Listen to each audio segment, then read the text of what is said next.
Queridos hermanos, nos encontramos en una serie en la cual hemos llamado Comunes y Corrientes. Y en esta serie Comunes y Corrientes hemos visto personajes que han tenido dificultades, han tenido depresión, han tenido coraje. No sé si se acuerdan algunos de esos personajes. Pero en esta mañana vamos a hablar de aquel que se le denomina como el profeta llorón. No sé si han escuchado. Pero dentro de todos los profetas que tienen las escrituras, se lo conoce a este profeta Jeremías como el profeta llorón. Y usted me preguntará, pero ¿y por qué le dicen llorón? Obviamente, porque pasaba llorando. ¿Pero por qué pasaba llorando? No era un llanto simplemente porque tengo ganas de llorar y punto, sino que el profeta Jeremías tuvo una tarea muy difícil de parte de Dios, o por lo menos así lo consideraba él, y vamos a ver eso más adelante. Tenía que dar un mensaje que era muy duro al pueblo, era un mensaje de juicio, de destrucción, que si no se arrepentían entonces el Señor iba a traerles un castigo, y él como profeta estaba muy angustiado por todo lo que tenía que comunicar. Y eso hacía que él esté en una angustia de llanto y de queja y de frustración, porque por más que él hablaba, el pueblo no hacía caso, el pueblo no obedecía. Y eso y más vamos a ver acerca de este profeta. Jeremías. ¿Quién es Jeremías? Jeremías es un profeta de Dios del Antiguo Testamento que fue enviado para poder hablarle al reino de Judá. ¿Se acuerdan cómo estaba dividido el reino? Reino del norte, reino del sur. En el reino del norte estaban las 10 tribus y en el reino del sur se encontraban 2 tribus, 3 tribus.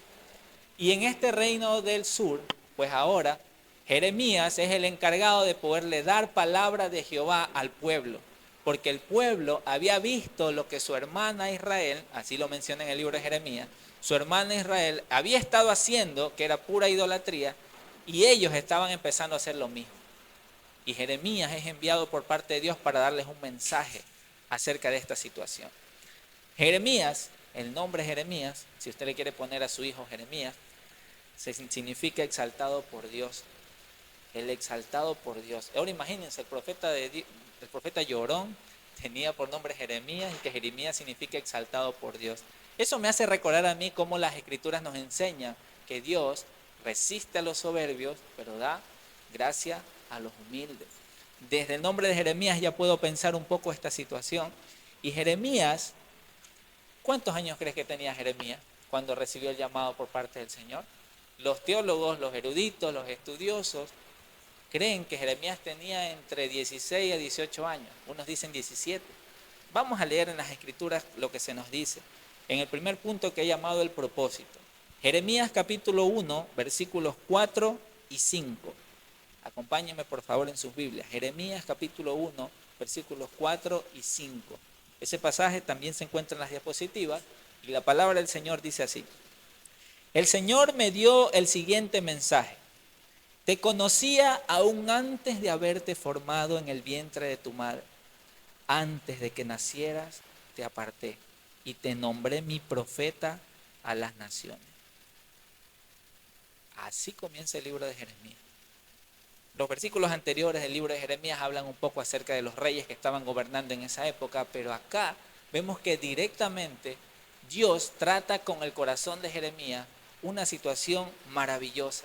Se mencionan aquí atributos de Dios que Jeremías tenía que tenerlo presente, y en esta mañana vamos a pensarlo, vamos a meditarlo. El Señor le dice a Jeremías, no es que le dice, Jeremías, anda al pueblo y haz esto, como vemos que en otros profetas sucedió. Acá Jeremías escucha un primer mensaje para él diciéndole, yo te conocía, aún antes de haberte formado en el vientre de tu madre.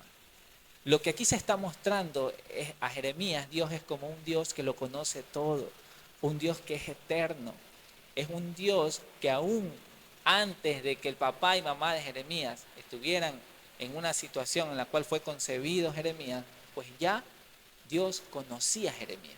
Y eso a mí me hace pensar en que si usted está consciente, si yo estoy consciente de que Dios realmente nos conoce a la perfección.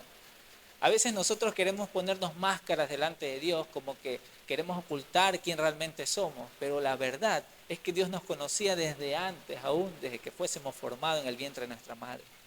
Aún si nosotros empezamos a pasar una situación difícil con mamá, papá, tíos, vecinos, Dios ya nos conocía. Dios ya nos tenía presente, Él lo conoce todo. Y Jeremías recibe ese mensaje por parte de Dios diciéndole, te conocía aún antes de haberte formado en el vientre de tu madre. Antes de que naciera, te aparté y te nombré. Estas frases me ponen a pensar muchísimo, porque uno diría, pero ¿cómo es eso posible si él todavía no nace, él todavía no ha visto el mundo, no sabe qué situaciones van a pasar para ver qué va a ser de su vida? Pero Dios le dice a Jeremías, aún desde antes que tú vengas a existencia, yo ya te conocía y yo ya te he separado. Esa palabra que está aquí, te aparté, te separé, tiene que ver con la santidad de Dios, de cómo Dios había dado a esta persona, a este profeta Jeremías, una tarea específica aún antes de que naciese. No sé si usted se ha puesto a pensar en cuál es el propósito de la vida. ¿Por qué usted se encuentra acá? ¿Por qué usted estudió la carrera que estudió o está estudiando la carrera que está estudiando? ¿Por qué está en el trabajo en el que está? ¿Por qué está haciendo lo que hace? ¿En dónde se encuentra? No sé si usted se pone a pensar en eso. ¿No se ha puesto a pensar realmente en qué es lo que Dios realmente quiere para mí? ¿Hacia dónde me quiere llevar? ¿Hacia dónde quiere que yo hable? ¿Qué es lo que quiere que haga en el día a día? ¿Será que quiere que esté en este país? ¿Esté en otra ciudad? ¿Qué es lo que quiere Dios para mí? Jeremías se encuentra ante este mensaje de parte de Dios, de que Dios le muestra que Él es un Dios que lo conoce todo, que Él es un Dios que es santo y que Él es un Dios que te da un propósito. Jeremías recibe el entendimiento del propósito que Dios tenía para él. Fíjense lo que les dice, y te nombré mi profeta a las naciones. ¿Sabe qué significa un profeta? ¿Sabe qué es un profeta? ¿Cuál es el rol del profeta? A lo largo de las escrituras se nos muestra que el profeta es aquella persona de Dios que transmite al pueblo la revelación de Dios. Lo que Dios quiere comunicar al pueblo lo hace a través de sus profetas. Entonces el profeta se convierte en aquella persona, aquel ser humano que escucha la voz del Señor y la comunica al pueblo. Jeremías está ante una situación en la cual ya han pasado 16, 17 años de su vida y no tenía conocimiento o entendimiento de este asunto, y Dios tiene que mostrárselo, Dios tiene que revelárselo. No sé si usted hasta esta altura de su vida ya ha entendido o ha comprendido o tiene una idea de lo que Dios realmente quiere para usted. Hermanos, amigos, el Señor nos dice, te aparté y te nombré mi profeta a las naciones. Si bien estas palabras específicas fueron para Jeremías, no se van en contra de lo que las Escrituras nos enseñan, de que aquellos quienes han puesto su fe en Cristo Jesús, aquellos quienes se han arrepentido de sus pecados y hoy dicen, yo vivo para Cristo, Dios nos ha hecho profetas para las naciones. Entendiéndose como profeta aquellas personas quienes toman el mensaje de Dios, toman la palabra de Dios y la transmiten a los demás, la transmiten al pueblo. Aquí no se trata de yo inventarme algo y decir tengo una nueva revelación. Aquí se trata de poder tomar las escrituras y decir te quiero enseñar, quiero comunicarte lo que Dios ya ha revelado. Arrepiéntete de tu pecado y cree en el Evangelio. Si no te arrepientes habrá destrucción, pero si tú te arrepientes, Dios te dará de su gracia y tu misericordia y tendrás una nueva vida. Las palabras del Señor deben estar en nuestra boca, porque el Señor a lo largo de las Escrituras nos muestra que nos ha hecho profetas para las naciones. No sé si usted se ha identificado con esa frase. Esto no es algo místico, algo que, ay, ¿por qué estás diciendo esto, Luis? No. Dios enseña en su palabra que aquellos quienes hemos puesto fe en Cristo tenemos la tarea, la misión de poder hablar de su evangelio a las naciones. Y entiéndanse como naciones, etnias, culturas, vecinos, amigos, lugares no alcanzados. Nuestra tarea es poder predicar su palabra. Y es por eso que en Primera de Pedro, capítulo 2, versículos del 9 al 10, el apóstol Pedro les dice a aquellos quienes ya han puesto su fe en Cristo, ustedes no son así en un contexto de cosas que desagradan a Dios, porque son un pueblo elegido, son sacerdotes del Rey, una nación santa, son posesión exclusiva de Dios. Por eso pueden mostrar a otros la bondad de Dios, pues Él los ha llamado a salir de la oscuridad a entrar en su luz maravillosa. Antes no tenían identidad como pueblo, ahora son pueblos de Dios. Antes no recibieron misericordia, ahora han recibido misericordia de parte de Dios. Las Escrituras enseñan que si usted ha puesto su fe en Cristo Jesús, usted es llamado a conocer a Dios. Y en medio de ese conocer a Dios, usted tiene que transmitirle al mundo, a las naciones, a sus vecinos, a sus compañeros de trabajo, compañeros de universidad, de colegio, de escuela. Usted está llamado a compartir ese mensaje de salvación, que Cristo Jesús salva, que Cristo Jesús sana, que Cristo Jesús restaura. Ese es el mensaje que llega a nosotros primero y nosotros lo experimentamos y lo compartimos a los demás. Si usted no está compartiendo ese mensaje, examínese a sí mismo para saber si realmente usted está recibiendo la obra de Dios en su ser. Examínese a sí mismo, porque nosotros hablamos de lo que conocemos y experimentamos. No podemos estar hablando de un Dios en el cual, sí, Dios ama, pero usted no haber experimentado el amor del Señor. Es necesario que usted experimente a Dios para que pueda compartirlo de verdad. Y Jeremías recibe ese mensaje primero a su vida de, ¿sabes qué? Yo te conocía aún antes de que fueses formado en el vientre de tu madre. Y ¿sabes qué? Aún antes de que fueses formado, yo te separé, yo te aparté y te nombré profeta para las naciones. ¡Wow! Uno diría, pero, a ver, Jeremías fue profeta para todas las naciones. Si Jeremías solo profetizó ahí, pues al reino de Judá y las otras naciones. Aquí estamos, hermano. Profeta para todas las naciones. Usted cuando publica algo en sus estados, cuando usted publica algo en sus redes sociales, usted no se imagina cuántas personas pueden estar viendo eso. Y si usted solo pasa publicando cosas chistosas, que no está mal, hermano, está bien, hay que reírnos de vez en cuando. Pero nuestra tarea es edificar a otros. Comparta algo del Señor. Compártase usted mismo si desea, grábese y hable del Señor para ver si otras personas escuchan. Usted no sabe el impacto que puede causar a otros. Comparta de la palabra de Dios, comparta con sus compañeros, comparta con sus vecinos. Dios, en su bondad y en su misericordia, le muestra a Jeremías que Dios le conoce, que Dios lo ha separado y que Dios le ha dado un propósito. ¿Cuál es el propósito para tu vida que Dios te ha dado? Pues te voy a decir uno de esos, y es que seas un profeta para las naciones, es que seas un mensajero del Evangelio hacia las personas que están a tu alrededor. Jeremías nos da ese ejemplo y nos dice acá, conoce a Cristo, es una frase que tengo ahí, obedece y anuncia sus virtudes. Es la tarea que tenemos como personas quienes estamos conociendo de Dios. ¿En quién nosotros conocemos a Dios? En Cristo. Él es el camino, la verdad y la vida.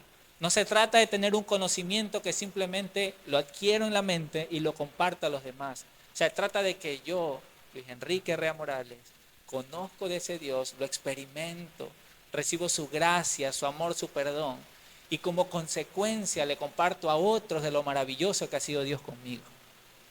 Ese es el Dios en el cual compartimos. No solamente es un Dios de teoría, un Dios que solo está aquí, en letra muerta. Es un Dios vivo, un Dios que murió y resucitó al tercer día para darte vida a ti, para darme vida a mí y para darme el valor suficiente para hablarle a otros de su palabra. Amén. Entonces busquemos ese valor. Quítese la vergüenza. ¿A quién le temen? Miren lo que dice Salmo 139, el 1 al 6 y del 13 al 18. Abra sus Biblias, ese no se encuentra en la diapositiva. Salmo 139, versículos del 1 al 6 y versículos del 13 al 18. Me dice amén cuando lo haya encontrado. ¿Ok? ¿Una persona? ¿Alguien más? Ok. Ya, muchos lo encontramos. Qué bueno. Voy a leerlo en la versión NTV y dice lo siguiente. Oh Señor, has examinado mi corazón y sabes todo acerca de mí. Sabes cuando me siento y cuando me levanto. Conoces mis pensamientos aun cuando me encuentro lejos. Me ves cuando viajo y cuando descanso en casa. Sabes todo lo que hago. Sabes lo que voy a decir incluso antes que lo diga, Señor. Vas delante y detrás de mí. Pones tu mano de bendición sobre mi cabeza. Semejante conocimiento es demasiado maravilloso para mí. Es tan elevado que no puedo entenderlo. Versículo 13. Tú creaste las delicadas partes internas de mi cuerpo y me entretejiste en el vientre de mi madre. Gracias por hacerme tan maravillosamente complejo. Tu fino trabajo es maravilloso, lo sé muy bien. Tú me observas Tú me observabas mientras iba cobrando forma en secreto, mientras se entretejían mis partes en la oscuridad de la matriz. Me viste antes de que naciera. Cada día de mi vida estaba registrado en tu libro. Cada momento fue diseñado antes de que un solo día pasara. Qué preciosos son tus pensamientos acerca de mí, oh Dios.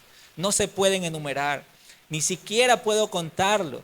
Suman más que los granos de la arena. Y cuando despierto, todavía estás conmigo.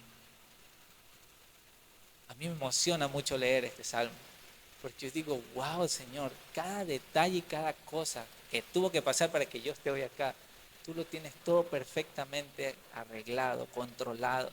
Eres un Dios que me conocía aún desde antes. ¿Usted sabía eso? ¿Usted sabía eso, que Dios lo conocía desde antes? Que Dios la amaba incluso desde antes de que usted naciese. ¿Qué Dios es ese? Cuando empezamos a conocer a ese Dios, nos maravillamos, nos asombramos y solamente podemos quedar rendidos a sus pies y decirle, gracias Señor, porque aquí estoy. Tú me has traído hasta acá. Ahora debo conocer a Cristo, debo obedecerle y debo servirle en donde quiera que me encuentre, ya sea la nación a la que me vaya, ya sea la ciudad donde me encuentre, yo debo conocer a Cristo, debo obedecerle, debo servirle. Amén. Amén. Pero Jeremías, ¿qué pasó con el mensaje que recibió? Miren el mensaje maravilloso. Yo te conocía desde antes, yo te separé y yo te he nombrado profeta para las naciones. ¡Wow! ¡Qué maravilloso! ¿Cómo creen que reaccionó Jeremías?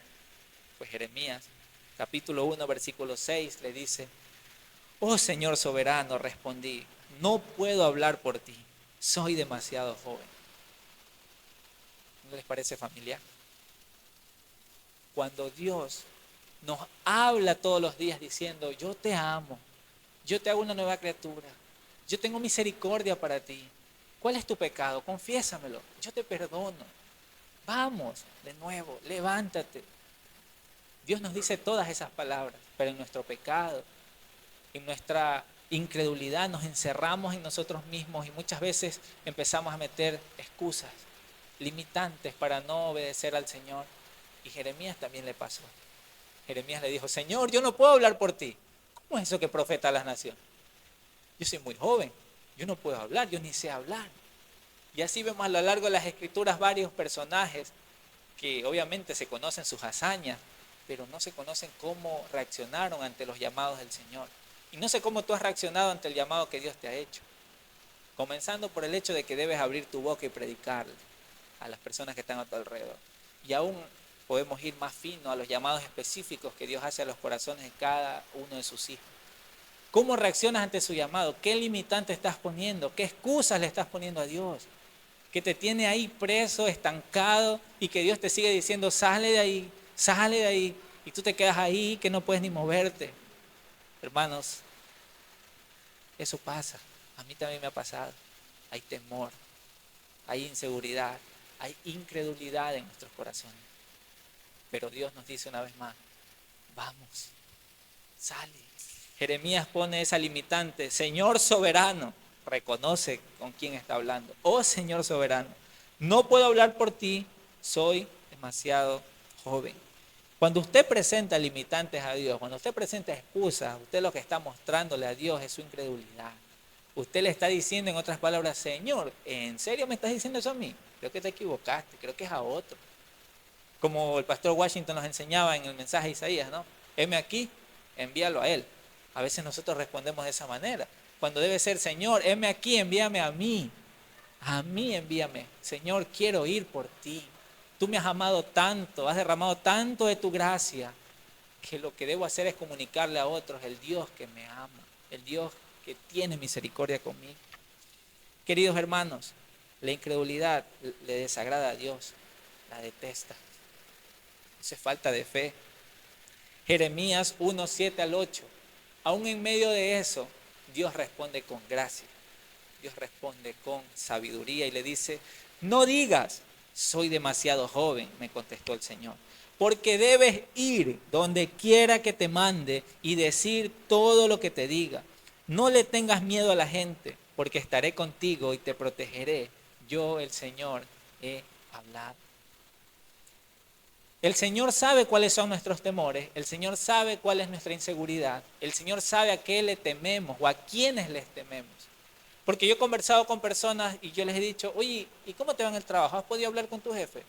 Nadie puede hablar con el jefe. Como con miedo me dicen, no, nadie. Solo del trabajo y aún ni del trabajo, porque solo pasa gritando, solo pasa enojado. Ah, chuzo. Entonces tienes miedo, sí. Ah, ya. ¿Y tú con tus compañeros de trabajo? ¿Has podido conversar o hablar? No, dicen, no, nadie me toma en cuenta. Cuando empiezo a hablar de Dios, como que me hacen un ladito y no me paran bola. ¿No les ha pasado eso a ustedes? Sí, a mí también me ha pasado en la universidad, en el trabajo. Sí pasa. No sé en qué ámbito le ha pasado a usted, pero hermano, aquí está lo que el Señor le dice a Jeremías cuando presenta su excusa, su limitante. Le dice, no digas soy demasiado joven. Con eso le está diciendo, no te limites. Jeremías puso como excusa su juventud. Dijo, no, pero yo todavía no sé hablar, soy muy chiquito. Soy muy chiquito. ¿Y? O sea, el Señor es como que, ¿y? O sea, yo te estoy enviando. O sea, usted no ha escuchado eso por parte del Señor en su vida. O sea, yo te estoy enviando. Y usted sigue poniéndole excusas y el Señor diciéndole, yo te estoy enviando. Pero no tengo los recursos, Señor. Yo te estoy enviando. Y Jeremías recibe esto. Debes ir a donde quiera que te mande. ¿Qué tan dispuestos estamos a obedecer la voz del Señor? Hermano, esa frase suena bonita, la leemos así, wow, qué chévere lo que le pasó a Jeremías. Y nosotros, cuando el Señor habla a nosotros, a nuestras vidas, a veces nosotros nos hacemos los sordos, nos damos la vuelta y como que si no es con nosotros. Y el Señor sigue hablando. Y el Señor sigue hablando. Y muchas veces en medio de nuestra incredulidad vamos a ver cómo Dios levanta a otras personas que fueron más lanzadas en fe. Y nosotros los vamos a ver y wow, lo que el Señor hace. Y nosotros seguimos ahí, seguimos ahí. Y el Señor sigue hablando. El Señor sigue hablando. Créele a Dios y vive la vida que Él te llama a vivir. La vida que Dios te ha llamado a vivir, ¿sabes cuál es? Es la vida de Cristo. Es una vida llena de amor, de misericordia y también llena de aflicciones, porque Cristo también pasó dificultades, también pasó aflicciones, pero ¿saben cuál es la diferencia entre Cristo y nosotros? Que Cristo día a día pasaba confiando en el Padre, hacía su voluntad. Nosotros día a día no estamos confiando tanto en el Padre. Nos agobian los miedos, las tristezas, las inseguridades, el que no somos capaces, el que no podemos, y así nos vamos nosotros mismos martillando. Y nos hundimos más. Y nos hundimos más. Mientras Dios nos quiere sacar de ahí y decir, oye, yo te he puesto como profeta para las naciones. Yo te he puesto en ese trabajo para que le hables a esas personas. Yo te he puesto en esa universidad para que prediques. Te he puesto en ese hogar para que seas mamá, para que seas papá, para que prediques de mi palabra. Cuán grande es Dios que nos da todas esas oportunidades. No se trata del lugar, porque en cualquier lugar tenemos que obedecer a Dios y llevar la vida que Él nos manda a vivir. Por eso hay alguien que lo entendió muy bien, aparte de Cristo. Sus apóstoles recibieron las enseñanzas, pero hay aquí un registro de un hombre llamado Pablo, quien en Hechos capítulo 20, versículo 24, él dice, mi vida no vale nada para mí, a menos que la use para terminar la tarea que me asignó el Señor Jesús. La tarea de contarles a otros la buena noticia acerca de la maravillosa gracia de Dios. ¿Cómo un ser humano puede llegar a decir estas palabras? Nosotros podemos repetirlas. Sí, pero hablo de alguien que está convencido y que su vida la está dedicando a servir al Señor. Hermanos, amigos, esto no se trata de que deje sus trabajos, deje todas sus cosas y se dedique por completo a una iglesia local. No hablo necesariamente de eso, a menos que Dios lo esté llamando a hacer y que sea el tiempo para hacerlo. Hablo de que en el lugar donde Dios te ha puesto, Dios te ha llamado a que tú le creas, a que tú experimentes el poder de Dios en tu vida y que lo compartas a otros, porque ellos deben conocer a Cristo, necesitan conocer a Cristo. Así como tú lo necesitas, así como yo lo necesito. ¿Te has puesto en los zapatos de las otras personas? ¿Has visto las dificultades que pasan? Si nosotros pasamos dificultades y con Cristo Estamos allí luchando la batalla cada día. ¿Te imaginas las personas que no tienen al Señor? ¿Te imaginas aquellos que aún no reconocen a Cristo como Señor y Salvador? ¿Cómo están llevando sus vidas? ¿Cómo está su corazón? La Biblia enseña que está hecho pedazo. Va de mal en mal. La Biblia habla de que aún son personas que están como muertas. Necesitan ser resucitados, necesitan ser revividos en Cristo Jesús. Hermanos, este mismo apóstol Pablo en Romanos 1:16 dice: yo no me avergüenzo del Evangelio porque es poder de Dios para salvación. Yo cuando veo estas palabras, no sé cómo ustedes las leen en las Escrituras, pero yo las leo como un hombre que está convencido realmente de lo que está diciendo. No son simples palabras que copias y pegas, como nosotros a veces hacemos en los reportes o en los archivos. Copias y pegas algo, coges en Google, investigas y pegas. No, acá es un hombre que realmente está hablando de lo convencido que está de la gracia de Dios, del favor de Dios y de lo que el Evangelio puede hacer en las personas. Hermanos queridos, amigos, seamos obedientes.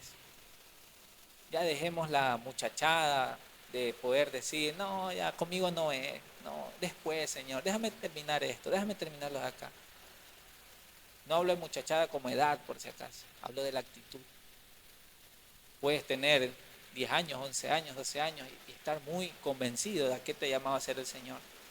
Puede ser un niño que desde pequeño ya comprendes la urgencia de ser un siervo de Cristo que predica su palabra. Así como puede ser una persona de 70, 60 años que sigue en la muchachada, creyendo que Dios no está hablando contigo, que Dios le está hablando a otros menos a ti. Deja de tener esa actitud. Ponte firme en Cristo, créele y haz lo que Dios te ha llamado a hacer. Porque Dios, cuando habla a Jeremías inmediatamente viene una serie de mensajes y profecías. Si usted se pone a examinar Jeremías desde el 1 hasta el último capítulo, usted va a ver que Jeremías tenía que dar muchas palabras al pueblo. Y la mayoría de esas palabras eran palabras muy duras, a tal punto que el Señor mismo compara a su pueblo como una prostituta, como una ramera, como alguien que está con uno y con otro. Y Jeremías tenía la tarea de predicar esas palabras en medio de esa generación. Qué difícil. ¿Saben por qué? Porque nadie lo quería escuchar. Porque la gente se le burlaba. Porque la gente lo hacía a un lado. Y por eso es que Jeremías comienza a tener esa angustia en su corazón y es llamado el profeta llorón. Porque hay todo un libro de lamentaciones que fue escrito por él mismo, en el cual él habla acerca de esto. Pero en medio de ese libro él reconoce que la misericordia de Dios sigue cada día. Cada mañana es renovada, cada mañana es renovada. Aunque nosotros seamos personas de corazón duro, aunque nosotros no querramos escuchar muchas veces a Dios, Dios cada día renueva su misericordia y nos da una nueva oportunidad. Amén. Entonces no abusemos, hermanos. Si ya sabemos que Dios tiene una nueva misericordia hoy para nosotros, entonces obedezcamos, hagámosle caso. Hay dos males que dice el Señor que cometió el pueblo de Israel. Jeremías capítulo 2, versículo 5. ¿Saben cuáles son esos dos males? Esto dice el Señor. Miren cómo comienza con esta pregunta. ¿Qué mal encontraron en mí sus antepasados que los llevó a alejarse tanto de mi lado? Rindieron culto a ídolos inútiles y ellos mismos se volvieron inútiles. Si usted continúa leyendo Jeremías, quiero que se dé cuenta en su Biblia, eso no está en las diapositivas. Jeremías capítulo 2,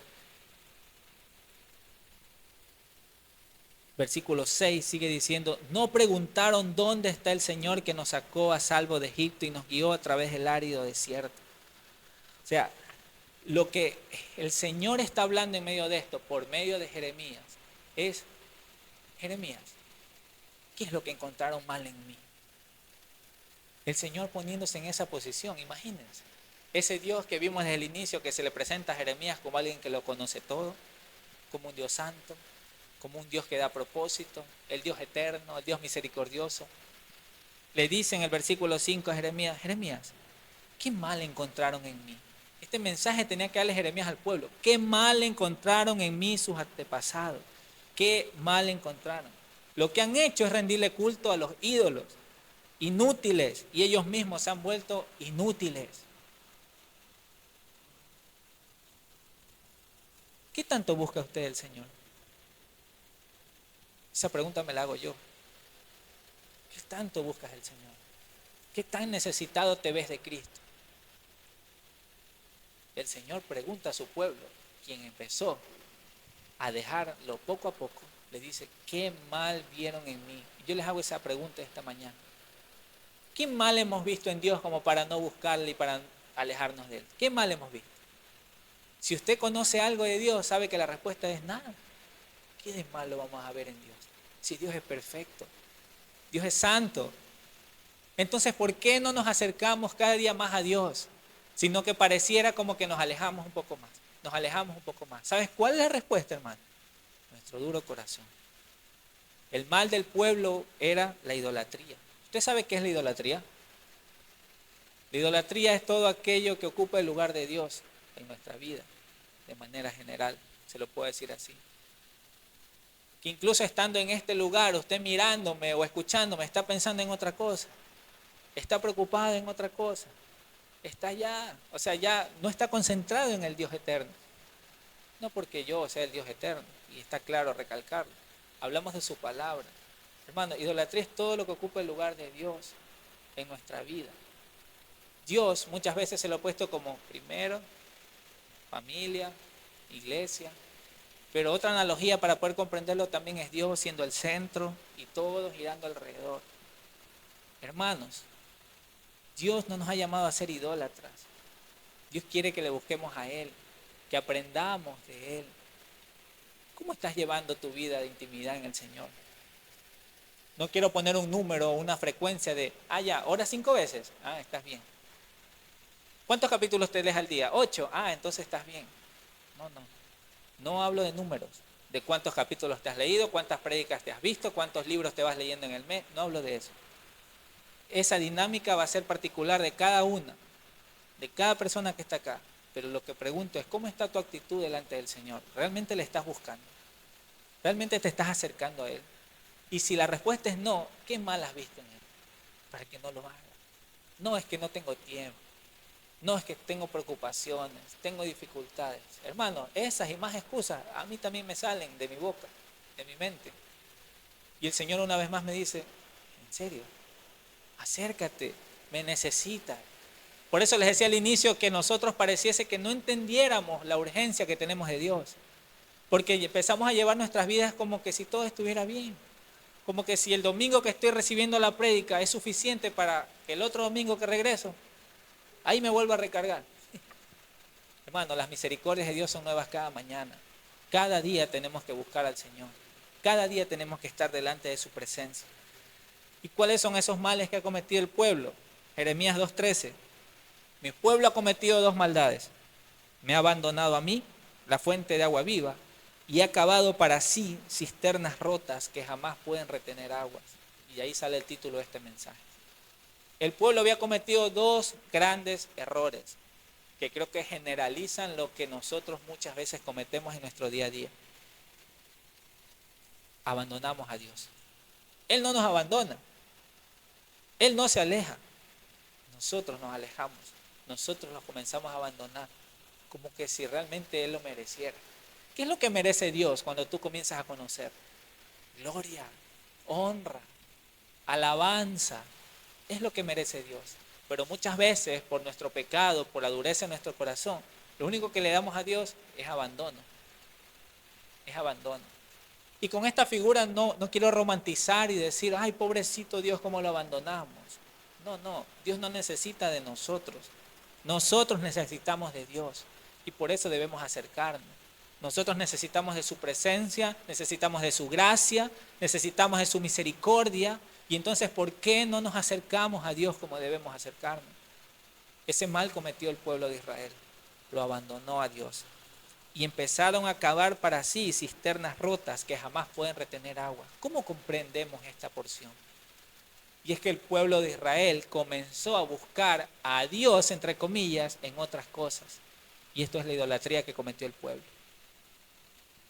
Ya no, es que sí es verdad que hay que adorar a Dios, hay que hacer esto, hay que hacerlo acá, pero yo creo que hay que hacer otra cosa. Y preferimos hacer eso. No, es que creo que con ir los domingos a la iglesia es suficiente. No importa si entre semana no hago. Me dedico a hacer otra cosa. Yo de lunes a viernes soy el ingeniero, el licenciado, la ama de casa, no sé. Soy el trabajador y ya el domingo, ahí sí soy el cristiano que me encuentro en el domingo saludando a los hermanos, abrazándolos. Llega el lunes, ahora me cambio, ahora ese traje y soy otra persona. A veces nos comportamos de esa manera. Pero Dios no nos ha llamado a vivir una vida así. Toda nuestra vida tiene que girar en torno a lo que Dios quiere para nosotros. Toda nuestra vida tiene que girar en torno a que debo estar delante de su presencia y aprender de Él. Por eso es que pareciera que nosotros estamos buscando a Dios, tenemos como un baldecito, por eso la imagen de la publicidad era como un baldecito que tiene agujero. Es como que si nosotros vamos con nuestro baldecito ante Dios y le decimos, Señor, llénanos. Y el Señor empieza a llenarnos, pero hay puros huecos. Porque eso no era la manera correcta de acercarnos a Dios. Luego vamos con otro balde y tenía más huecos. Y luego vamos con otro balde y tenía más huecos. Son cisternas rotas que no retienen agua. ¿Cuáles son sus cisternas rotas? ¿Cuáles son sus cisternas rotas? ¿Qué es lo que usted está haciendo que cree que le agrada a Dios, pero cuando va delante de Dios, pareciera que Dios no le habla, pareciera que Dios no le quiere dar de su gracia, pareciera que Dios no le quiere dar de su amor, pero lo que pasa es que usted está yendo con cisternas rotas, usted está yendo con un balde agujerado, y lo que Dios le quiere dar no lo puede recibir porque se va, no lo retiene. Hermanos, ¿cómo usted se acerca al Señor? Por eso preparamos nuestro corazón y le decimos, Señor, límpiame, hazme nuevo, te necesito, dame de ti. Padre, ayúdame. Y entonces cuando Dios derrama de su amor, cuando Dios derrama de su gracia, lo retenemos y nos sentimos amados, nos sentimos perdonados. Pero muchas veces, por causa del pecado en nuestras vidas, ese balde o esa cisterna está bien agujereada. Y necesitamos decirle, Señor, restáurala. No quiero ir con cisternas rotas. No quiero abandonarte. Quiero que me ayudes. ¿Cuántas veces ha ido usted así delante del Señor? ¿Cuándo fue la última vez que realmente buscaste a Dios? ¿Cuándo fue la última vez que realmente derramaste tu corazón ante Él y le pediste ayuda?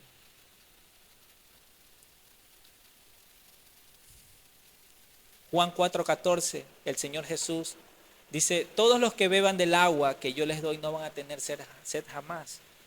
Esa agua se convierte en un manantial que brota con frescura dentro de ellos y les da vida eterna. Para poder beber de esa agua, usted necesita tener sed. ¿Cuándo fue la última vez que usted tuvo sed de Dios? Pero de verdad.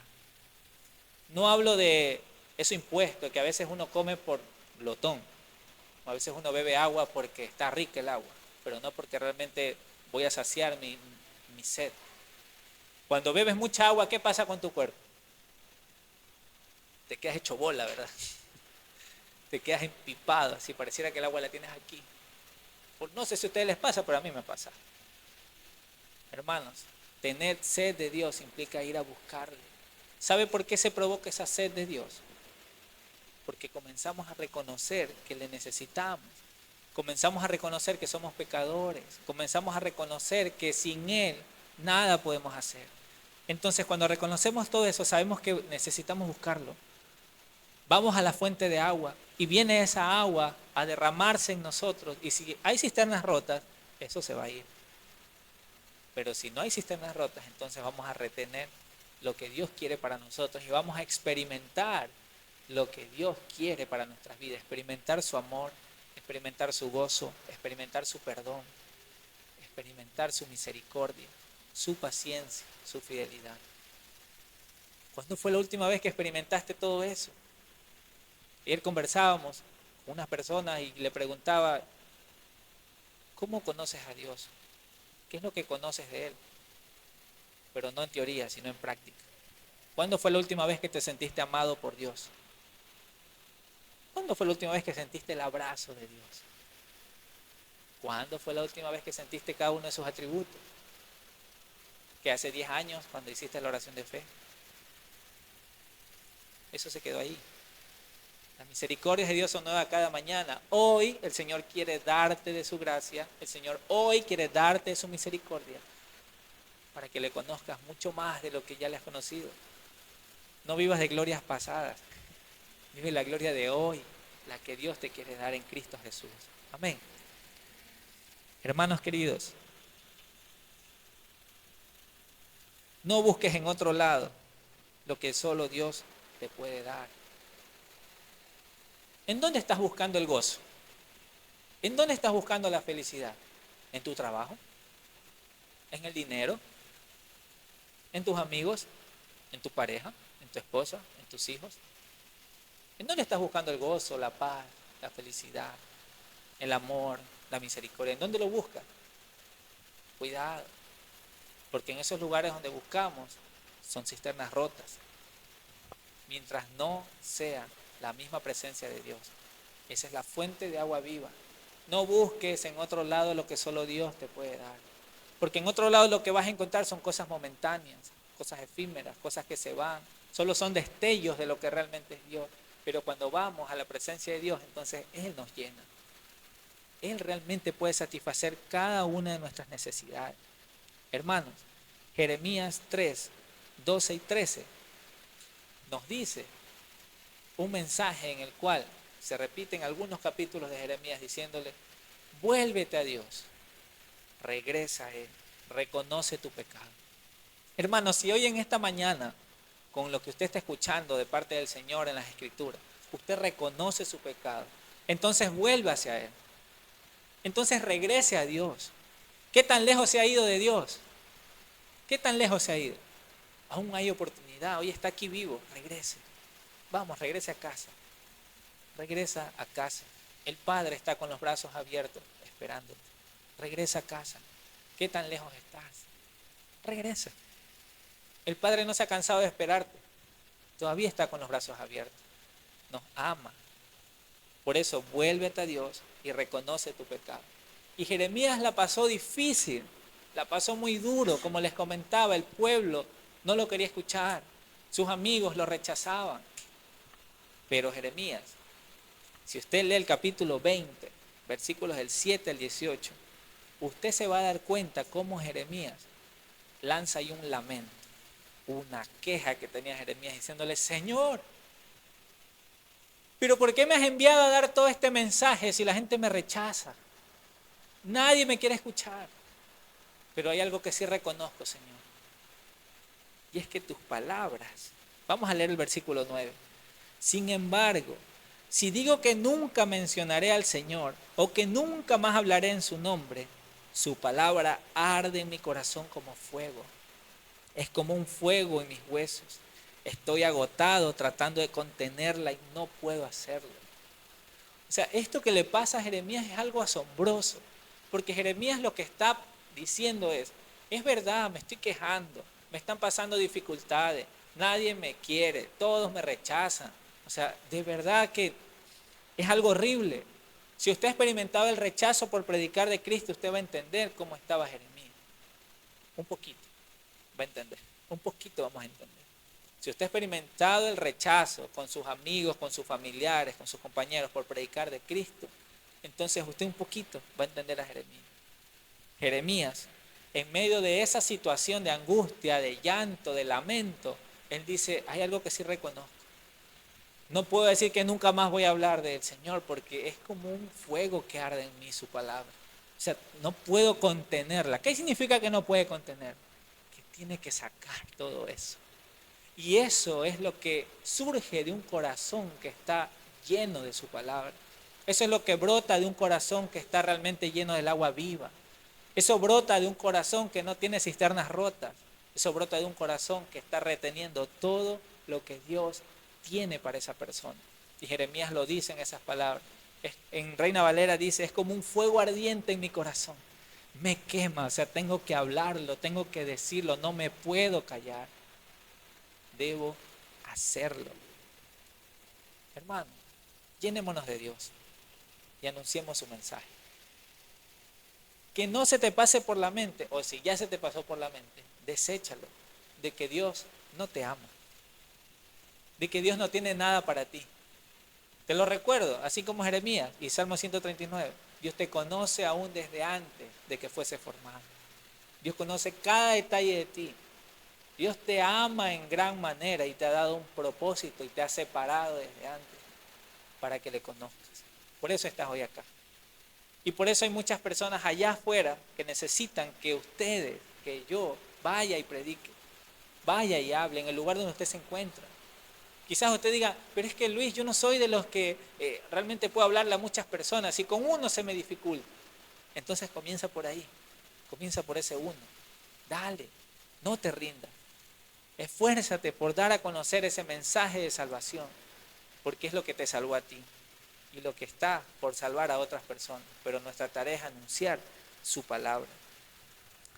Hermanos, Efesios 4:30, no entristezcan al Espíritu Santo de Dios con la forma en la que viven. Recuerden que Él los identificó como suyos y así les ha garantizado que serán salvos el día de la redención. ¿Usted sabía esa cualidad del Espíritu Santo? Las Escrituras enseñan que si usted ha puesto su fe en Cristo Jesús, Dios lo ha hecho parte de una promesa. ¿Cuál era la promesa de Dios para todo aquel que cree? Que el Espíritu Santo vendría a morar, a hacer habitación, a estar dentro de aquellas personas quienes depositen su fe, quienes crean. Entonces el Espíritu Santo estando dentro de nosotros es el que comienza a actuar, el que obra, el que nos convence de pecado, de justicia y de juicio, nos guía a toda verdad, nos enseña cómo debemos vivir, cómo debemos actuar, y por medio del Espíritu tenemos que hacer morir las obras de la carne. Por medio del Espíritu tenemos que aprender cómo llevar una vida que a Dios le agrada. Pero ¿y qué pasa cuando comenzamos a hacernos los sordos, cuando comenzamos a ser desobedientes? Por eso aquí en Efesios se dice, no entristezcas al Espíritu Santo con la forma en la que vives. ¿Cómo estás viviendo? ¿Estás entristeciendo al Espíritu Santo? ¿De verdad? ¿O no? Usted respóndaselo a sí mismo. Usted se conoce mejor que yo a usted. Y Dios lo conoce mejor. Y si usted dice, la verdad es que yo no lo sé, entonces dígale, Señor, examina mi corazón. Y ayúdame a comprender cómo es la vida que estoy llevando. Y si realmente estoy entristeciendo al Espíritu. Porque el hecho de que el Espíritu Santo sea entristecido implica que usted cada vez más se va a sentir más alejado de Dios. Más alejado de Dios. Y va a parecer que no hay vuelta atrás. Pero el Señor te dice una vez más, ven, vuelve a casa. Por eso dice, recuerda que Él te identificó como suyos. Esta frase es muy importante, porque cuando hay pecado en nuestra vida, porque cuando hay dificultad, cuando hay aflicciones, cuando hay enfermedad, a veces pareciera que Dios no está de nuestro lado y que algo hicimos y Dios nos las está cobrando.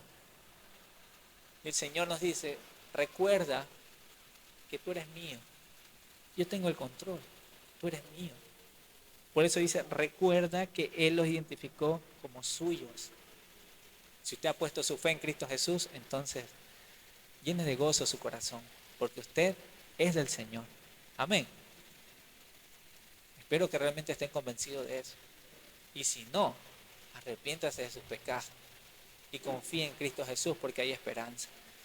Hermanos, Efesios 4:31. Líbrense de toda amargura, furia, enojo, palabras ásperas, calumnias y toda clase de mala conducta. Por el contrario, sean amables unos con otros, sean de buen corazón y perdónense unos a otros, tal como Dios les ha perdonado a ustedes por medio de Cristo Jesús. Sabe que este versículo es la continuación del anterior. Y antes del 30, obviamente hay el 29, el 28, todos estos versículos te hablan acerca de lo que no debes hacer estando en Cristo. Aquellas cosas que Dios detesta, aquellas cosas que Dios le desagrada. Y es interesante ver cómo, después de decir que no debemos entristecer al Espíritu, se nos habla de dos cosas que tenemos que hacer, lo bueno y lo malo. Líbrense de toda amargura. ¿Cuántos se encuentran amargos acá? Amargura, enojo, furia, palabras ásperas. Tú dices en tu mente, yo no quiero hacerle daño a esa persona, pero con tu boca y tus acciones comienzas a ofender. ¿Por qué crees que pasa eso? No nos rendimos realmente al Señor.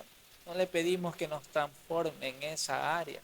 Porque quizás en otras tú puedes ser muy fuerte, en otras puedes ser alguien admirable. Pero y acá, en lo que estoy mencionando ahora, la amargura, la furia, el enojo. Hermanos, todas estas cosas que están aquí son agujeros en nuestro balde, como cisternas rotas, que no nos permiten retener lo que Dios quiere para nuestras vidas. Cada una de estas que están aquí. Amargura, un agujero. Furia, otro agujero. Enojo, otro agujero. Y así. Cada una de esas actitudes que a Dios no le agrada y que no hace que nosotros recibamos todo lo que Dios tiene para nosotros. Queridos hermanos, por el contrario, sean amables unos con otros, sean de buen corazón. No se trata de ser hipócrita, ser alguien que finge y decir, ay, que hay que ser amable, voy a andar abrazando a todos en mi iglesia. No se trata de eso. Se trata de que realmente tus acciones surjan de un corazón que está agradecido con Dios porque te ha salvado. Porque eso es lo que dice al final. Perdónense unos a otros tal como Dios los ha perdonado a ustedes. Y es que la fuente de todo amor, la fuente de toda gracia, de toda misericordia es Dios mismo. Entonces, si usted y yo vamos a la fuente a beber, lo que nosotros vamos a retener, lo que se va a mostrar en nosotros es su vida. Y entonces las personas no nos verán a nosotros, sino que verán a Cristo a través de nosotros. Y eso es lo que Jeremías pasaba. En medio de su aflicción, en medio de sus dificultades, Jeremías cumplió la labor que Dios le había encomendado. Y tanto era eso que era como un fuego ardiente en su corazón que no podía contenerse. Aún en medio de su queja, aún en medio de su lamento, sabía que tenía que seguir hablando. Sabía que tenía que seguir dando el mensaje de Dios al pueblo de Judá. Amigos, hermanos, bebamos de la fuente de agua viva y deja de cavar cisternas rotas que no retienen agua. Dejen de llevar una vida desagradable a Dios. Dejemos. Me incluyo, hermano. ¿Cuántos fosforitos hay aquí? No levante la mano. No quiero verlo. Hermanos, hay actitudes en nuestra vida, hay gestos, hay palabras, hay pensamientos que a Dios no le agradan y que aún los tenemos. Seamos sinceros delante de Él. El cristiano no es aquel que simplemente está ahí todo santo y que nada le pasa. El cristiano es aquel pecador arrepentido que día a día busca del Señor la fuente de agua viva y es restaurado por Él hasta que Cristo regrese. Esa es la obra que Él va a perfeccionar en nosotros. Por eso es que hay muchas personas que no quieren acercarse a los cristianos porque los ven allá, inalcanzables, los santos de Dios, los que están ahí en el altar, elevados y que nada les pasa. Eso es mentira, hermano. Eso es mentira. Todos pasamos dificultades. Los pastores también tienen dificultades. ¿Sí sabía usted? Los líderes, la iglesia también. Cada uno de nosotros tenemos. Pero ¿sabes qué nos fortalece? Cristo. Y yo anhelo que en Cristo seamos fortalecidos en esta mañana. Amén. Gloria a Dios por su palabra. Así que, hermanos, bebamos de la fuente de agua viva y dejemos de cavar cisternas rotas que no retienen agua. Por el contrario, busquemos al Señor y llenémonos de Él.